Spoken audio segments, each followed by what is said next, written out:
सीताराम दोस्तों, प्रणाम। कैसे हैं आप लोग? आज सुबह से मैं सोच रहा था वीडियो डालने के लिए, पर समय नहीं मिला और जगह भी नहीं मिला। जगह ढूंढा क्योंकि मुझे आज आउटडोर शूट करना था। सो थोड़ा धूप भी था, अभी मौसम ठीक है, शाम का समय है। अभी मैं अपने होम टाउन बक्सर में हूँ और आप पीछे जो देख रहे हैं ये गंगा नदी है।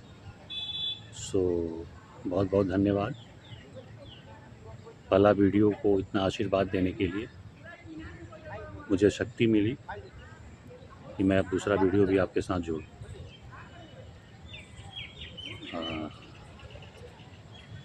आज हम बात करने वाले हैं, बेसिक बात करेंगे। सबको पता है आज के टाइम में एस्ट्रोलॉजी को लेकर सबको पता है 12 राशियाँ, 9 ग्रह, सबको पता है। और मैंने आपको फर्स्ट वीडियो में बोला था कि मैं जो करने वाला हूँ वो मेडिकल एस्ट्रोलॉजी है। सो मैं उसके हिसाब से ही, उसके संदर्भ में ही हम बातें करेंगे। ऐसे एस्ट्रोलॉजी में तो सब कुछ है, आप जो चाहो सब कुछ मिलेगा आपको, लेकिन हमारा वो केंद्रित होना चाहिए कि हम किस पे काम करने वाले हैं। तो जो पहला ग्रह है वो है चंद्रमा। हम चंद्रमा से शुरू करेंगे क्योंकि चंद्रमा जो है माता का ग्रह है, माता को रिप्रेजेंट करता है, हमारे माइंड को रिप्रेजेंट करता है, हमारे मेंटल पीस को रिप्रेजेंट करता है। और आज के टाइम में यही ग्रह सबका बिगड़ा हुआ है। प्रॉब्लम्स का जो जड़ है यहीं से है, तो हम शुरुआत यहीं से करते हैं। बेसिक तो आज के टाइम में सबको पता होगा कि चंद्रमा किन किन चीज़ों को दिखाता है एस्ट्रोलॉजी में। फिर भी मैं आपको एक बार छोटा सा ब्रीफिंग दे देता हूँ। काल पुरुष की कुंडली में चंद्रमा को जो घर मिला हुआ है वो 4th हाउस मिला हुआ है, कर्क राशि। कर्क राशि का जो स्वामी है चंद्रमा है। तो 4th हाउस जो है वो हमारे मेंटल पीस का है, हमारे होम टाउन का है, हमारे सुख का है। जो भी जिस प्रकार से भी आपको मेंटल सुख मिल रहा हो, हैप्पीनेस मिल रहा हो, सारा जो है 4th हाउस है। 4th हाउस के बहुत सारे एट्रीब्यूट्स हैं, बट हम जो भी 3, 4, 5 आपको बोला। सो सबसे इम्पोर्टेंट ये है कि चंद्रमा जो है हमारे माइंड को रिप्रेजेंट करता है। और हम लोग जो इस धरती पे आए हैं, जो हमारा जन्म हुआ है, बिकॉज ऑफ चंद्रमा, क्योंकि चंद्रमा डिज़ायर का कारक है और हम डिज़ायर के लिए ही आ रहे हैं, जा रहे हैं, आ रहे हैं, जा रहे हैं, ट्रैवल कर रहे हैं। इस पे हम कभी आगे बात करेंगे। सो हमारा जो टॉपिक है साइकोलॉजिकल डिसऑर्डर, सो ये चंद्रमा से ही शुरू होता है। बोले तो चंद्रमा के प्लेसमेंट से ही, या उसकी जो गड़बड़ प्लेसमेंट हो, कहीं वो इफ़ेक्टेड हो, तो आपके माइंड पे वो असर डालने लगता है। डिप्रेशन हो और मेंटल सिक हो, किसी भी तरीके का प्रॉब्लम्स हो, तो चंद्रमा जो है कुंडली में अगर हम देखते हैं तो बहुत सारे एस्पेक्ट्स होते हैं उसके पीड़ित होने के लिए। वो कुंडली देखने के बाद ही पता चलता है कि आपका चंद्रमा कितना पीड़ित है। और हर महीने में जो है 2 पक्ष होते हैं, कृष्ण पक्ष, शुक्ल पक्ष, पता है आप सबको। तो चंद्रमा जो है घटता है फिर बढ़ता है, उसके हिसाब से ही जो है हमारे ह्यूमन पे, हमारे माइंड पे उसका असर पड़ता है। अब जिसका जितना स्ट्रॉन्ग चंद्रमा होगा उतना उसके लिए अच्छा होगा। जिसका पीड़ित है या ख़राब है या प्रॉब्लम है तो फिर उसके साथ प्रॉब्लम हो। आजकल आप देख रहे हैं जितने भी लोग मेंटल डिसऑर्डर से गुजर रहे हैं बिकॉज ऑफ चंद्रमा। बट उसमें सिर्फ चंद्रमा ही नहीं है, चंद्रमा के साथ राहु एंड केतु। क्योंकि राहु चंद्रमा को समझने के लिए हमें राहु केतु को भी समझना पड़ेगा, क्योंकि राहु केतु जो है चंद्रमा के साउथ नोड और नॉर्थ नोड। राहु केतु को एस्ट्रोलॉजी में, ज्योतिष में कोई घर अलॉट नहीं किया गया है, बट वो उससे ज़्यादा इफ़ेक्ट दिखाते हैं। वो छाया ग्रह हैं और ह्यूमन माइंड पे, उनका थॉट के लेवल पे, सोच के लेवल पे वो काम करते हैं। राहु केतु बोले तो हमारी सोच। तो आज के समय में जितने भी लोग हैं वो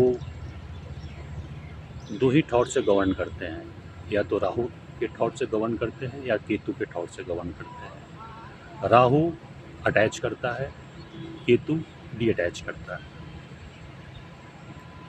सो चंद्रमा का जो इफ़ेक्ट होता है वो राहु केतु के द्वारा ही एसोसिएटेड है। ऑलमोस्ट कुंडलियाँ में राहु केतु से ही ज़्यादा जो है डिस्टर्ब होता है चंद्रमा। तो हमें उसी का अलाइनमेंट करना पड़ता है। मैंने जिस गुरुजी से सीखा है ज्योतिष, वो है, बोलते हैं कि कोई ग्रह, कोई हाउस ख़राब नहीं होता है, सब कुछ अच्छा होता है। आपको बस उसको अलाइन करना होता है। जो भी हाउस, जो भी ग्रह आपको प्रॉब्लम दे रहे हैं, आप उसको अलाइन कर दो। अलाइन कर दोगे तो वो चीज़ें आपके लिए बेहतर हो जाएंगी। चंद्रमा समझने के लिए आपको माँ को समझना पड़ेगा, आपको इमोशन को समझना पड़ेगा, क्योंकि चंद्रमा का जो कारक है वो माँ है। माँ क्या है? क्रिएशन है। चंद्रमा क्या है? क्रिएशन है, डिज़ायर है। बहुत सारी चीज़ें हैं चंद्रमा के बारे में, आप सबको पता होगा। आजकल तो सब लोग एस्ट्रोलॉजी को समझते हैं, ज्योतिष को समझते हैं, और उनको सबको पता होता है कि क्या है। बहुत सारी चीज़ें हैं बोलने के लिए, लेकिन हम एक लेन लाइन पकड़ के चलेंगे, इधर उधर ना हो जाए। सो मेरा जो टॉपिक है वो है साइकोलॉजिकल डिसऑर्डर, जिसमें सबसे इम्पोर्टेंट ग्रह चंद्रमा है, राहु है एंड केतु। जितने लोग भी सुसाइड करते हैं, उनका कहीं ना कहीं चंद्रमा बहुत बुरे तरीके से ख़राब होता है। कुछ हाउसेज हैं जहाँ पे हम उसे देखते हैं वो कहाँ कितना पीड़ित है, और है उसमें लगन लग्नेश को भी हम देखते हैं। अगर लगन आपका बहुत वीक है तो आप अटैम्प्ट ले सकते हो। अगर आपका माइंड बोल रहा है सुसाइड करने के लिए, अगर आपका लगन लग्नेश स्ट्रांग है, तो आप अपने आप को बचा लो। बहुत तरीके की चीज़ें होती हैं जो इफ़ेक्ट करती हैं। चंद्रमा लिक्विड मनी भी है, जो कैश फ्लो बोलते हैं हम लोग, वो चंद्रमा ही है। बहुत ही इम्पोर्टेंट ग्रह है चंद्रमा आज के टाइम में, और बेसिकली हम चंद्रमा को ही लेके जन्मे हैं। मतलब चंद्रमा हमारे पास्ट लाइफ के डिज़ायर को बताता है। आज हम जो जन्म लेके जो हम काम कर रहे हैं, जो भी हमारी इच्छा है, बिकॉज ऑफ चंद्रमा।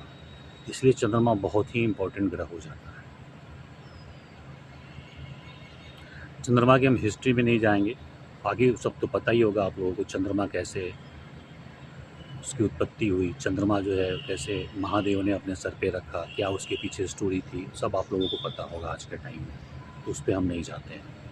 हम कंटेम्प्रेरी ज्योतिष कर रहे हैं, तो हम देश काल पात्र के हिसाब से बात करेंगे। तो साइकोलॉजिकल डिसऑर्डर में सबसे इम्पोर्टेंट ग्रह चंद्रमा है। तो चंद्रमा को ही हम देखेंगे कि चंद्रमा कहाँ है आपकी कुंडली में, कितना पीड़ित है वो। आजकल आप देख रहे होंगे बहुत सारे नेगेटिव एनर्जी, सुन रहे होंगे कि आजकल बहुत सारे नेगेटिव एनर्जी से लोग ग्रसित हैं।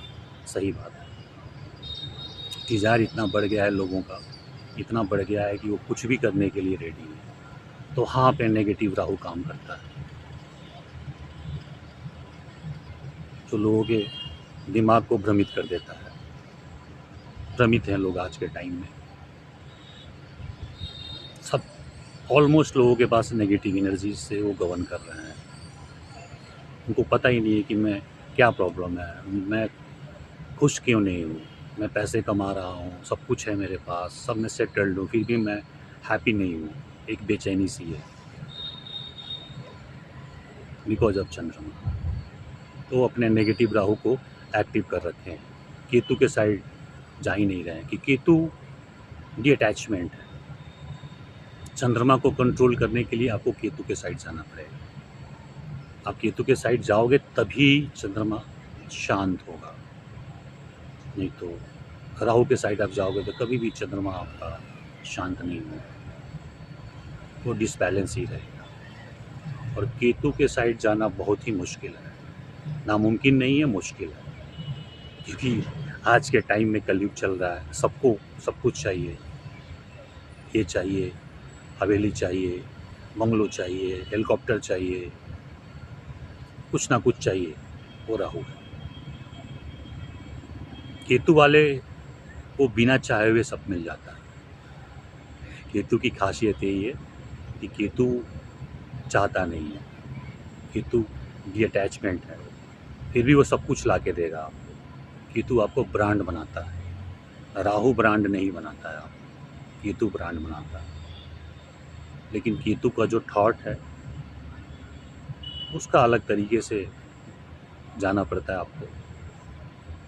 केतु अध्यात्म को दिखाता है, पता ही होगा आपको। केतु स्पिरिचुअलिटी को दिखाता है। तो बहुत मुश्किल है आज के टाइम में, लेकिन जो जाता है, जो समझता है, वो चला जाता है। तो हमारा जो मेन टॉपिक था वो था हीलिंग।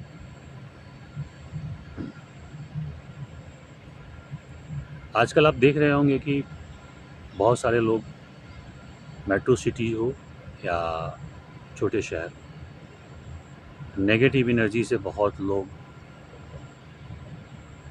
इंडल्ज है, जिसको हम लोग देशी भाषा में बोलते हैं भूत प्रेत। मैं उसको नेगेटिव एनर्जी बोलता हूँ। तो सूक्ष्म रूप में हमारे बॉडी में या हमारे साथ होते हैं। ऑलमोस्ट जो साइकोलॉजिकल डिसऑर्डर में जा रहे हैं, 90% क्या मैं बोलूँगा 99% केसेस में नेगेटिव एनर्जी से कनेक्टेड है, जिसको मेडिकल साइंस भी नहीं पकड़ पाती। डॉक्टर्स मेडिसिन देते हैं, वो बंदा मेडिसिन लेता है, धीरे धीरे धीरे धीरे धीरे वो बंदा, समझ ही रहे हैं आप, बहुत मुश्किल होता है। क्योंकि मेरे पास बहुत सारे पेशेंट आए थे, मैंने ट्रीट किया है, मैंने देखा है, मैंने समझा है। बहुत लोग परेशान हैं, बहुत लोग परेशान हैं। और ये सारी चीज़ें जो हैं पास्ट लाइफ से कनेक्टेड है। मैंने फर्स्ट वीडियो में बोला था कि जो आपने बोया है वही आप काट रहे हैं, किसी की कोई गलती नहीं, गलती सिर्फ आपकी है। और आपको लगता है कि बस ये जन्म है, इसमें मैंने कुछ क्या किया है, मैंने कभी किसी का कुछ गलत नहीं किया है, मैंने कभी किसी का कोई बिगाड़ा नहीं है, फिर भी मेरे साथ ऐसा क्यों हुआ। तो भाई साहब, अभी नहीं किया है, लेकिन ये जर्नी तो बहुत दिनों से चली आ रही है। तो कभी ना कभी कुछ ना कुछ किया होगा। कुंडली बता देती है, आपकी दशा बता देती है कि आपने क्या किया है। सो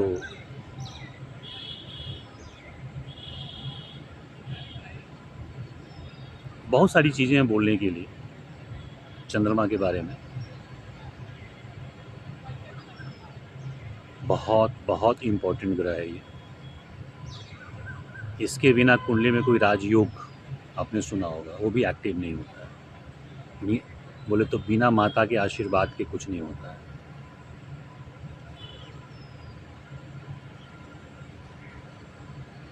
इस ग्रह को ठीक करना बहुत ज़रूरी है। जब तक ये ग्रह ठीक नहीं होगा तब तक बहुत मुश्किल है, क्योंकि ये आपके माइंड को गवर्न करता है। सूर्य आत्मा का कारक होता है, आत्मा कुछ नहीं करता है। आत्मा साक्षी रूप में बैठ के सब कुछ देखता है और वो जन्मों जन्मांतर से देखते आ रहा है। लेकिन चंद्रमा देखता नहीं है, चंद्रमा करता है, चंद्रमा सोचता है, चंद्रमा पाता है। इसलिए वो डिज़ायर का ग्रह उसको बोलते हैं, इसलिए सबसे इम्पोर्टेंट ग्रह है। बहुत आर्टिस्टिक ग्रह है, बहुत सेंसिटिव। किसी की कुंडली में चंद्रमा जो ग्रह होता है कृष्ण पक्ष के सप्तमी तिथि से लेकर शुक्ल पक्ष के सप्तमी तिथि तक वो सही रहता है, वो पावरफुल होता है। तो बीच में जो बचा उसमें फिर वो प्रॉब्लम में होता है। और वैसी कुंडलियों में अगर हो तो फिर वो प्रॉब्लम देना शुरू कर देता है और उसका इलाज करना बहुत ज़रूरी है।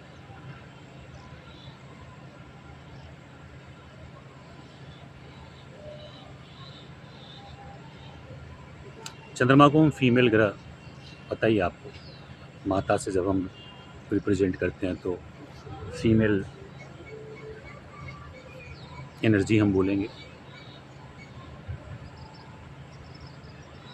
श्रावण मास भी चल रहा है, सावन का महीना चल रहा है, तो महादेव का महीना चल रहा है, मंथ चल रहा है। तो चंद्रदेव के जो डीटी हैं, जो देवता हैं, वो महादेव हैं। आप जो पीछे पानी देख रहे हैं, वाटर देख रहे हैं, इसको भी रिप्रेजेंट चंद्रमा ही करता है।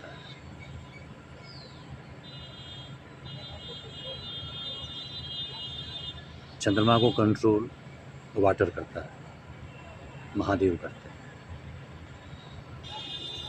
ये जल्दी किसी के बस में नहीं आता है।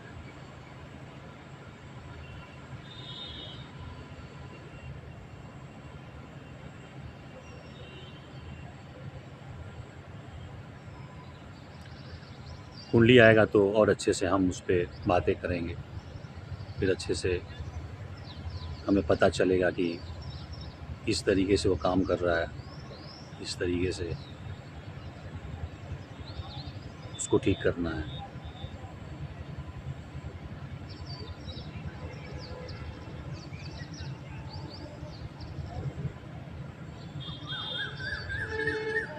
मुझे जो करना है वो सिर्फ मेडिकल एस्ट्रोलॉजी करना है, क्योंकि मैं पेशेंट के लिए ही काम करना है मुझे।